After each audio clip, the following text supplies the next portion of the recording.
बलंगा पीड़िता बयान record करिपारे police एथिपाई Delhi AIIMS अनुमति मगा जाइथिबा जणा पड़िछि। पीड़िता जनक एबे दिल्ली एम्स रे चिकित्साधीन अछंती।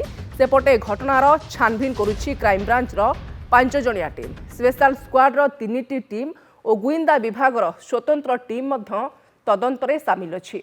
20 रु अधिक संदिग्ध व्यक्ति मोबाइल ट्रैक करुछि साइबर पुलिस। सेहीपरि केतेक पार्सल संस्थार कर्मचारी पचरा उचरा करुछि पुलिस। घटना को 3 दिन हो जाइथिले सुद्धा किए निया लगाइथिला ता एबे भी जणा पड़िनी कि केही एजाए धरा पड़ी नाहंती।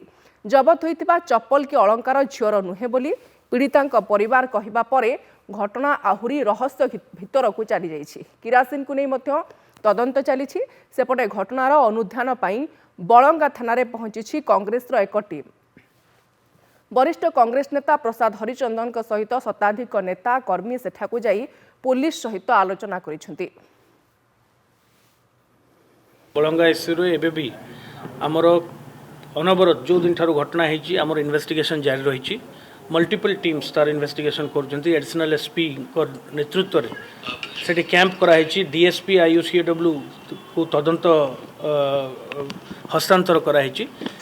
एजावत मुझे ही कहीपरि जे आमे कौनसी निष्कर्ष पहुंचीन एवं तदंत चालू। ए संपर्क में आलोचना करने लाइव रे आम सहित रिपोर्टर विश्वजित मिश्र जोड़ी होती। विश्वजित, वर्तमान तदंतरे पीड़ितांकर बयान बेस गुरुत्व बहन करुछि। जदियो एहारी भितरे पुलिस समस्त बयान को ग्रहण कर साराणी, किंतु पीड़ितांक बयान यथेष्ट तदंत आगो को बढ़ाइबा पई दरकार पड़ुछि। कौन कहिबे जेतु एम्स से वर्तमान चिकित्साधीन अवस्था अच्छी, तेणु एम्स सहित मध्य पुलिस जोगाजोग रही। अपडेट कौन रोचे बाबद रे विश्वजित? निश्चित भाव में जदि कहवा एम्स जो डॉक्टर माने चिकित्सा कर सहित बराबर फोन में कथबार्ता चली। पूरी पुलिस तरफ कहतु क्राइम ब्रांच टीम तरफ कहतु जहाँ आम पाखे सूचना रही जहाँ स्टेटमेंट रही आउ थे रेकर्ड हबार व्यवस्था कर गोटे आवेदन पत्र पूरी पुलिस तरफ आज बहुत हुए दिज्व। पीड़ितांकर जो रही स्टेटमेंट आउ थे रेकर्ड करने को योजना चली। तार भीतर कोटना कोटी घटना को 3 दिन ऊर्ध्व बीती जाइए। तार भीतर देखा जब पुलिस हाथ खाली रही कोटना कोटी घटना राजनीतिक माहौल तीव्र असंतोष कथा कहतु विभिन्न राजनैतिक दल उष्मता देखा देखिए राजनीतिक उष्मता देखा निश्चित भाव में किसी दिन पूर्व जब देखा दिने 2 दिन तले बीजेडी थाना घेराव करती निजर दाबी उपस्थापन करता कि भाव में तुरंत ये घटना जो मैंने संपुक्त रही तुरंत कि भाव में धर 24 घंटार टाइम देता। देखो निश्चित भाव में कांग्रेस गोटे टीम बलंगा थाना एसडीपी कथा कहतु ओआईसी कथा कहतु सहित भेटी पुंखानुपुंख भाव में आलोचना करता।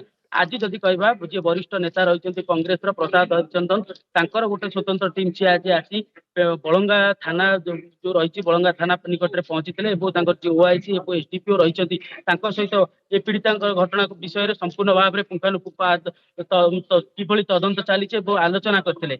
सेठू सीधा सड़क जदि कहवा आम रही बर्तमान से पीड़िता घर निकट रही थाना निकट सीधा सड़क टीम को नहीं से आसी माँ सहित आलोचना कर भाव में सांत्वना दी कि पुलिस सहित आलोचना कर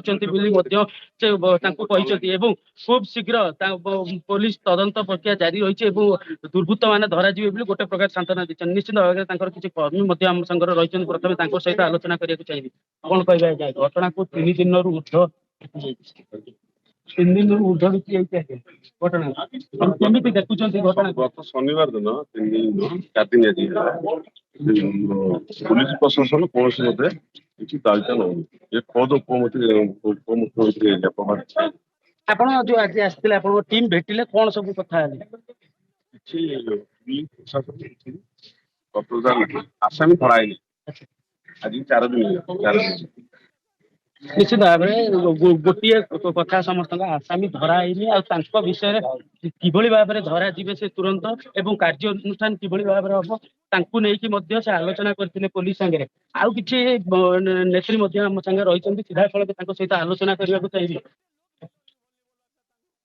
वरिष्ठ कांग्रेस नेता जी रही प्रसाद हरिचंदन आसुच्च माँ सहित आलोचना कर निश्चित भाव में प्रतिज्ञा नवा चेष्टा करी। आज्ञा कौन आलोचना कले थाना को जाते पीड़िता माँ सहित आलोचना कले कौन सब आलोचना आज्ञा ଆମେ ଘଟଣା ଘଟିବାର 4 ଦିନ ବିତି ଯାଇଥିଲେ ମଧ୍ୟ ଅପରାଧୀଙ୍କୁ ଧରା ଯାଇନି।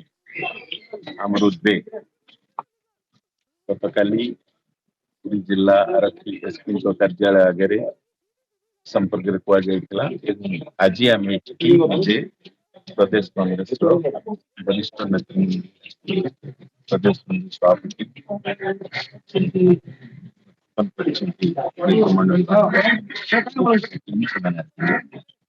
ଆଜି ଆମେ ସ୍ଥାନୀୟ ପୋଲିସ ଜିଲ୍ଲା ଆରକ୍ଷୀ ସ୍ଥାନୀୟ SPDO ମାମଲାର ତଦନ୍ତ ଆଲୋଚନା କରାଯିବା କଥା ସମ୍ଭବ କଲୁ। ସେଠି ମୂଳ କଥା ହେଉଛି ଯେ ଆମକୁ ଆଶ୍ୱସ୍ତ କରାଗଲା କୁହାଗଲା ଯେ NSS 180 ଧାରା ଏବଂ 183 ଧାରା ବୟାନ ନିଆଯିବ।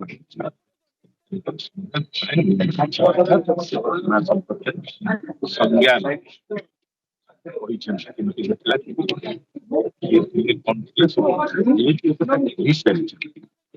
ତେଣୁ ଆପାତ ସବୁ କରାଯାଇଛି। ତାହେଲେ କାହିଁକି 4 ଦିନ ମାନଙ୍କୁ ଶୀଘ୍ର